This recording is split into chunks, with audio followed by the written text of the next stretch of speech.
John Walsh, a renowned biblical scholar, has dedicated his life to uncovering the historical truths hidden within the pages of the Bible.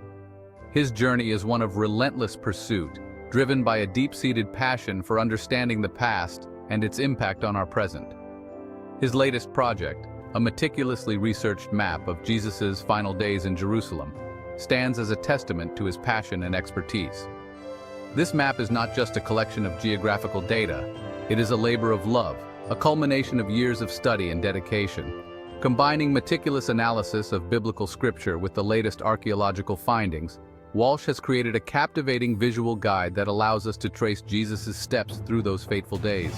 Each piece of scripture, each artifact, has been carefully examined and cross-referenced to ensure the highest level of accuracy. Walsh's map is not simply a geographical tool, it's a portal that transports us back to first-century Jerusalem. It offers a unique perspective, allowing us to see the city as it was, bustling with life and steeped in history. It allows us to walk alongside Jesus, to feel the weight of history, and to grasp the profound significance of each location he visited in those final hours. The map brings to life the streets and alleys, the marketplaces and temples, making the past tangible and real. Through this map, Walsh invites us to experience a deeper, more profound understanding of the Passion narrative. Each location is marked with detailed notes and historical context, providing a comprehensive guide to the events that shaped the course of history. The map begins in the bustling heart of ancient Jerusalem, at the Temple Mount, a site revered by Jews as the holiest place on earth. This sacred ground serves as the starting point for Jesus' final journey, a place of worship and conflict, of hope and despair.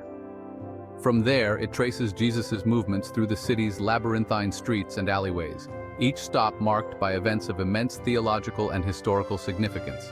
These winding paths lead us through the heart of Jerusalem, revealing the city's secrets and its sacred history. This journey culminates in the somber silence of Golgotha, the place of the skull where Jesus was crucified. Here the weight of history is palpable, the air thick with the echoes of sorrow and sacrifice, and concludes at a tomb, the final resting place of the man who claimed to be the Son of God.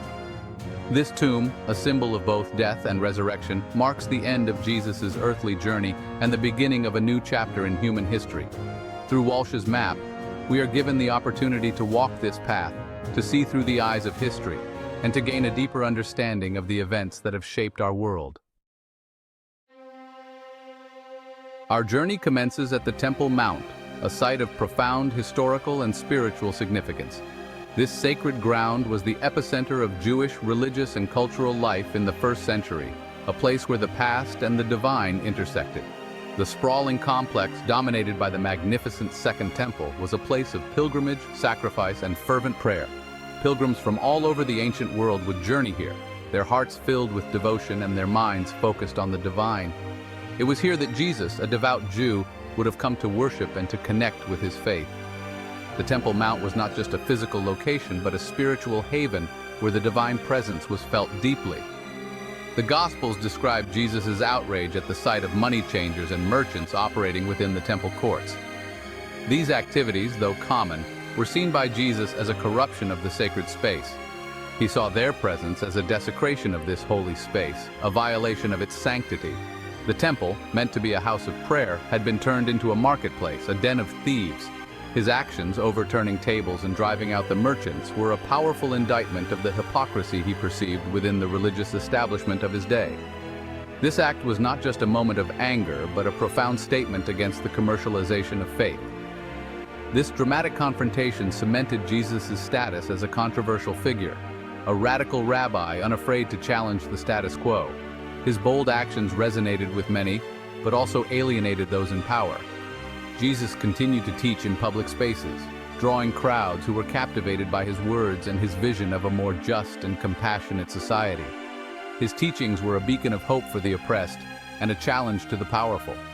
His actions earned him the enmity of the temple authorities, who viewed him as a threat to their power and authority. They saw in him a challenge to their control over the religious and social order. The Temple Mount, a place of peace and prayer, became a crucible of conflict, setting the stage for the tragic events that were to follow. The tension in the air was palpable as the forces of tradition and change collided. From the Temple Mount, we follow Jesus' footsteps through the narrow, winding streets of Jerusalem, each step echoing with the weight of history and destiny. These ancient pathways bore witness to the unfolding drama of his final days. Each turn in the road brought us closer to his destiny, a journey marked by both hope and foreboding. His disciples, loyal and anxious, followed him, sensing the gravity of the moment. The city, teeming with pilgrims who had arrived for Passover, crackled with anticipation and tension as Jesus continued along his path. The air was thick with expectation as the sacred and the mundane intertwined in the bustling streets of ancient Jerusalem. Leaving the Temple Mount, Jesus and his disciples made their way to the upper room, a location etched in Christian memory as the setting for the Last Supper. This room, though simple and unadorned, held a profound significance. It was a place where the divine and the human would intersect in a moment of deep spiritual communion. This simple room, tucked away in the heart of the city, became a sanctuary of fellowship and spiritual preparation as Jesus shared his final meal with his closest followers. The atmosphere was charged with a mix of solemnity and anticipation as the disciples sensed the gravity of the moment. The Last Supper was a poignant moment of unity and farewell. It was a time when Jesus, fully aware of the impending events, chose to spend his final hours in the company of those he loved most. The meal was not just a gathering, it was a sacred act of communion that would resonate through the ages. Jesus, knowing that his time was drawing near, used this occasion to reaffirm his love for his disciples and to prepare them for the trials that lay ahead. He spoke words of comfort and encouragement, reminding them of the strength they would need to draw from one another in the days to come. He broke bread with them, a symbol of his body soon to be broken on the cross. This act of breaking bread was more than a ritual. It was a profound gesture of self-giving love, a foreshadowing of the sacrifice he was about to make.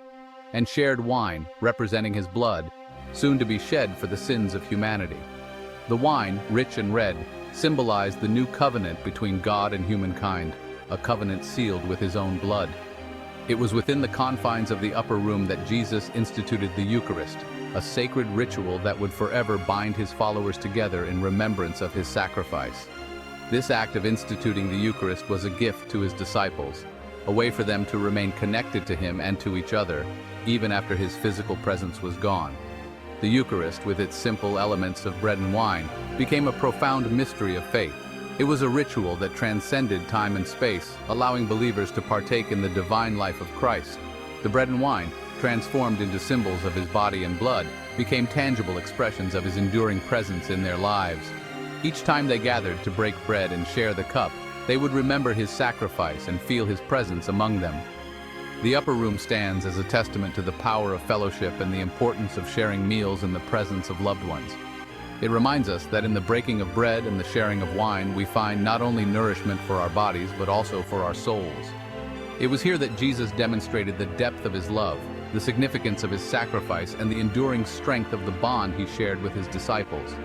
This bond, forged in love and sacrifice, would become the foundation of the Christian community, a community built on the principles of love, service, and mutual support. As the disciples reflected on the events of that night, they understood that their mission was just beginning. They were to carry forward the message of love and redemption, to be the hands and feet of Christ in the world. The upper room was not just a place of farewell, it was a place of commissioning, where the disciples were empowered to go forth and spread the good news. Today, Christians around the world continue to gather in the spirit of the upper room, breaking bread and sharing the cup in remembrance of Jesus' sacrifice. This ancient ritual unites believers across time and space, reminding us of the enduring power of Christ's love and the unbreakable bond we share as members of his body. The story of the upper room is a story of hope, renewal, and the unending promise of God's love. It calls us to live in communion with one another, to support and uplift each other, and to carry forward the message of love and redemption that Jesus entrusted to his disciples. As we remember the events of that sacred night, let us be inspired to live lives of love, service, and sacrifice, following the example of Jesus, who gave everything for us. The covenant renewed in the upper room continues to guide and inspire us, calling us to be a light in the world and to share the hope and love of Christ with all we meet. As darkness descended upon Jerusalem, Jesus and his disciples made their way out of the city walls and across the Kidron Valley to the Garden of Gethsemane. This tranquil olive grove, nestled at the foot of the Mount of Olives, was a place where Jesus often sought solace and communion with his Father. However, on this night, the peace of Gethsemane was shattered by the weight of Jesus' impending arrest. Knowing that his hour had come, he retreated into the depths of the garden, his soul overwhelmed by a profound sense of anguish and isolation. The Gospels describe Jesus' agonizing prayer as he wrestled with the enormity of his fate, pleading with God to take this cup from him. It was in this garden of sorrow that Judas Iscariot, one of Jesus' own disciples, betrayed him with a kiss, identifying him to the Roman soldiers who had come to arrest him. The tranquility of Gethsemane was shattered by the clatter of swords and the shouts of the arresting party. Gethsemane serves as a poignant reminder of the human capacity for both profound love and unimaginable betrayal. It is a place where tranquility collides with treachery, where loyalty is tested, and where the weight of destiny bears down upon the